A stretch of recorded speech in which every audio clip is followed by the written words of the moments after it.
Embrace the fact, be with the benevolent truth. नमस्कार भाई और बहनों, आशा करता हूँ आप सब लोग बहुत अच्छे हैं।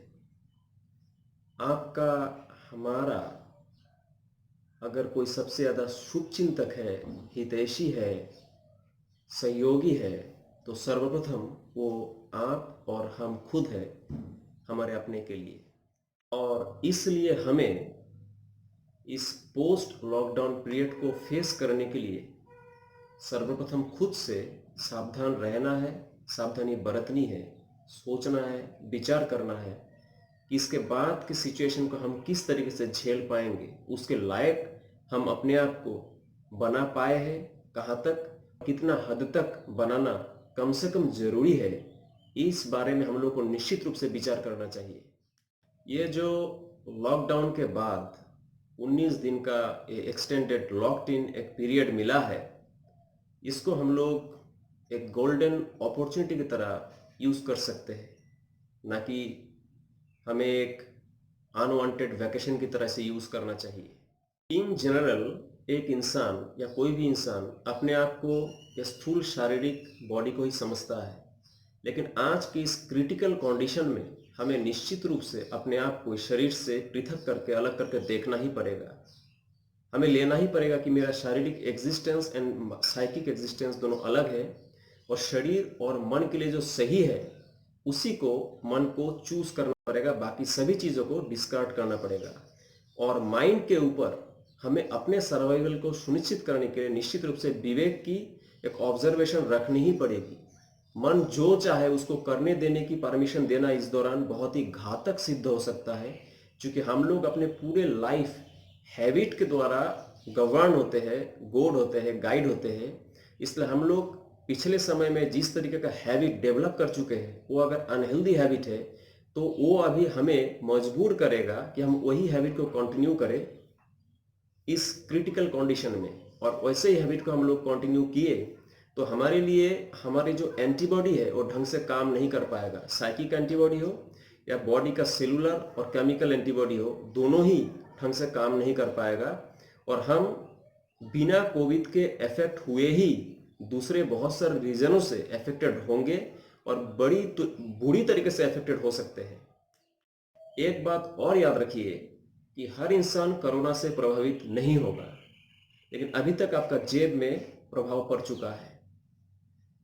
तो हम लोग भोजन के अभाव से हो, स्ट्रेस के बढ़ने से हो, या बीमार ग्रस्त होने से हो, किसी भी रूप में हमारा और आपका शरीर 100% 100% प्रभावित होने वाला है इस एपिडेमिक से, इस पेंडेमिक से।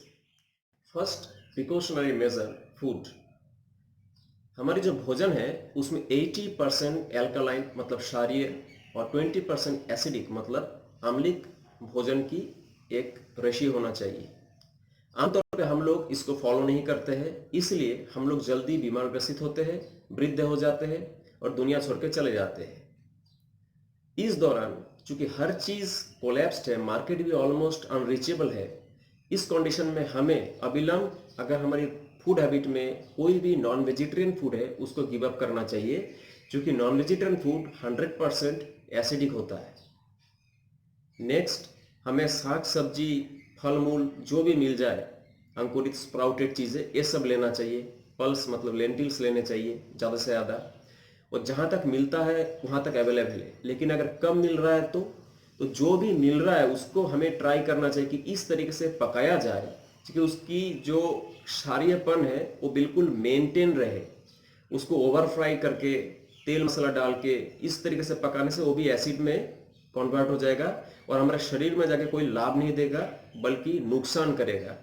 तो हमें इस दौरान आदत डालना चाहिए कि मिर्ची, तेल, खट्टा, मीठा, सॉल्ट, इन टेस्टों को बिल्कुल ही गिव अप करने की चेष्टा करना चाहिए, बहुत ही माइनर कंडीशन में। घर में कोई वृद्ध इंसान है तो उनको तो आप निश्चित रूप से जो 1 साल के बच्चे को हम लोग जो भोजन देते हैं, गीला गीला उबला हुआ चीज़ें जैसा, वैसा चीज़ देने की आदत डालिए ताकि उसका शरीर बिल्कुल ठीक रहे। और इसका कारण भी एक है कि आज हम लोग घर के अंदर फंसे हैं, तो हम लोग जो भी भोजन ले रहे हैं, चूंकि एक्सरसाइज हम लोग नहीं कर पा रहे हैं, तो हमारे शरीर में अधिक मात्रा में एसिड पैदा हो रहा है, डिफरेंट रूप में पैदा हो रहा है, और ये हमारे गठिया के दर्द बढ़ाएगा, कॉन्स्टिपेशन बढ़ाएगा, गैस्ट्रिक प्रॉब्लम बढ़ाएगा, हमारी इंडाइजेशन बढ़ाएगा, अनिद्रा की प्रॉब्लम होगी। तो इसके लिए हमें भोजन ऐसी लेनी चाहिए कि बॉडी में इजी डाइल्यूट हो, इजी एब्जॉर्ब हो। इस चीज को हमें विशेष ध्यान देना चाहिए। आप स्प्राउटेड भोजन ले सकते हैं, जैसे अंकुरित चना, अंकुरित मूंग, जो पीनट है, ग्राउंड नट है, उसको आप भिगा के रात को सुबह जब फूल जाएगा, पानी सोख लेगा, चूस लेगा, तब उसको आप ग्राइंडर में, मिक्सर में पीस सकते हैं। घर में नहीं है ग्राइंडर मिक्सर तो ओखली में, खरल में उसको कूट लीजिए, पेस्ट बना लीजिए, उसको चावल के साथ खाइए। उसमें काफ़ी मात्रा में मिनरल्स रहता है, विटामिन रहता है, तो आपकी जो बॉडी में डेफिशिएंसी होगी, हमारी बॉडी में डेफिशिएंसी होगी, उसको नट्स कवर अप कर देगा, कोई प्रॉब्लम नहीं है इसमें। दूसरा चीज़, जो ऑनियन एंड गार्लिक है वो हाईली टॉक्सिक है और तामसिक भी है, उसको भी आप गिव अप करिए, क्योंकि ये आपके बॉडी में जाने के बाद आपकी ब्लड को एसिडिक नेचर का बनाता है, तो हमारे डिफेंस सिस्टम को, मैकेनिज्म को कमजोर करता है। एजेड आदमी है तो उनके हार्ट के लिए हो सकता है होगा लहसुन ठीक होगा, लेकिन जो हर इंसान के लिए नहीं है।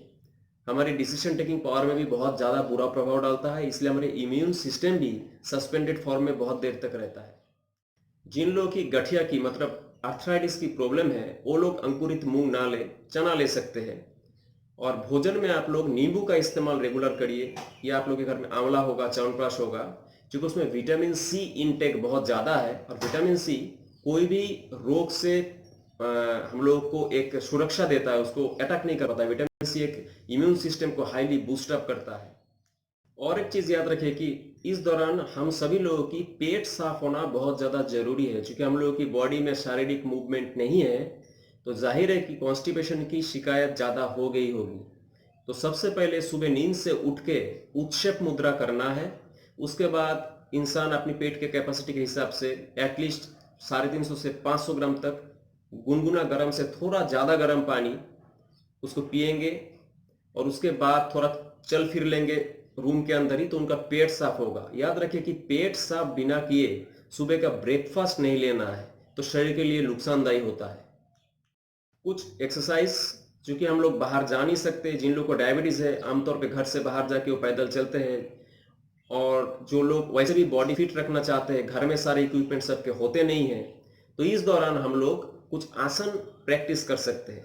याद रखिए कि जो लोग हार्ट के पेशेंट है, सीवियर पेशेंट है, वो लोग कोई भी आसन नहीं करेंगे, लेकिन सीवियर पेशेंट नॉर्मली सब करेंगे। क्योंकि एक इन्फ्लुएंजा नेचर की है कोरोना, तो हम लोग की जो श्वास प्रणाली है सबसे पहले वो अफेक्टेड होगा, तो हमें हमारी जो श्वसन तंत्र है इसको ठीक रखना सबसे ज़्यादा जरूरी है।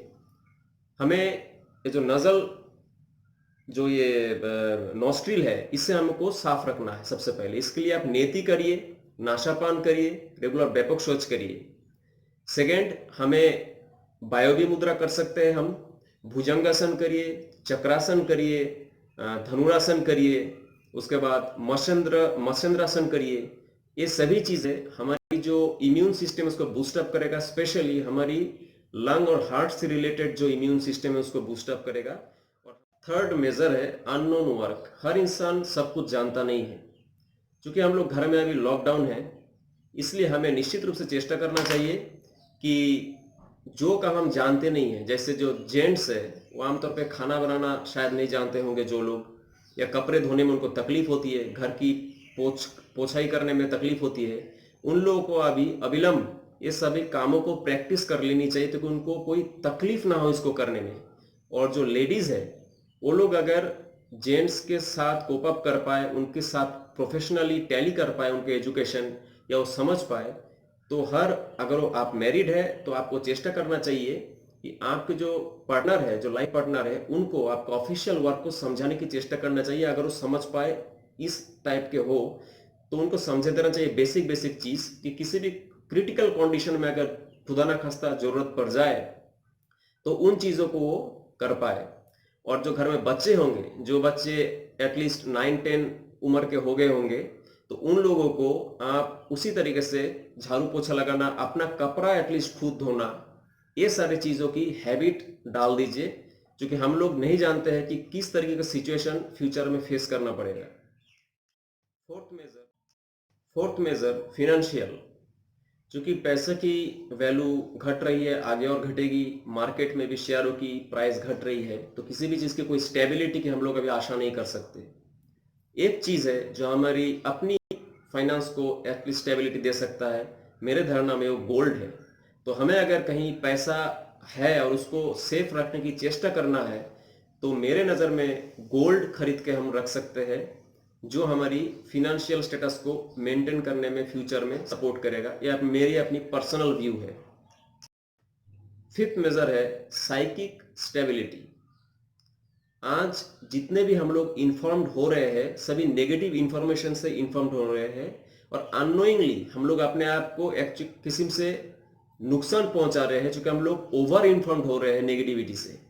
तो हमारी साइकिक स्टेबिलिटी रहना बहुत जरूरी है, नहीं तो हम स्टेमिना रख नहीं पाएंगे। किसी भी सिंपल सिचुएशन में हम लोग अपना पल्स खो देंगे, इमोशनल हो जाएंगे, और जहां हमारी नर्वस ब्रेकडाउन के लिए बहुत बड़ा एक कारण बनेगा। इस दौरान हमारी साइकिक स्टेबिलिटी के लिए सबसे जो पॉजिटिव चीज है वो है स्पिरिचुअल कीर्तन, मेडिटेशन, सत्संग, भजन। क्योंकि स्पिरिचुअलिटी में कोई नेगेटिविटी का स्थान नहीं है, और दुनिया की ये जो मटेरियल वर्ल्ड की आज जो सिचुएशन है, ये फुल ऑफ नेगेटिविटी है। तो हम लोग इससे ओवर इन्फ्लुएंस जो अभी है, इससे हमारी स्टेमिना ही एक किस्म से घट रहा है। तो हम लोग निश्चित रूप से इन्फॉर्म्ड रहेंगे, लेकिन उसको न्यूट्रलाइज करने के लिए हमें स्पिरिचुअलिटी का दामन थामना ही पड़ेगा, और हमें मेडिटेशन, कीर्तन, भजन रेगुलर करना ही पड़ेगा।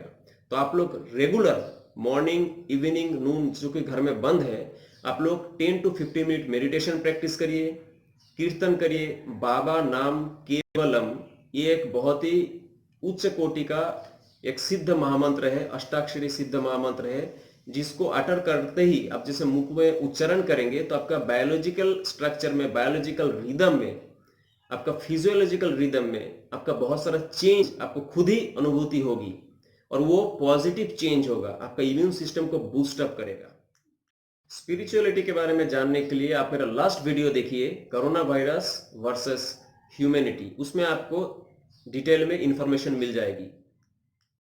अब जो सिक्स्थ मेजर है, सबसे जो इंपॉर्टेंट मेजर है, वो हो गया आप जो डिफेंड करेंगे किसी भी चीज को, जो उसके लिए जो आपके अंदर जो इंटरनल मटेरियल चाहिए, जिसके द्वारा आप डिफेंड करेंगे, वो हो गया आपका ओज या हमारा ओज।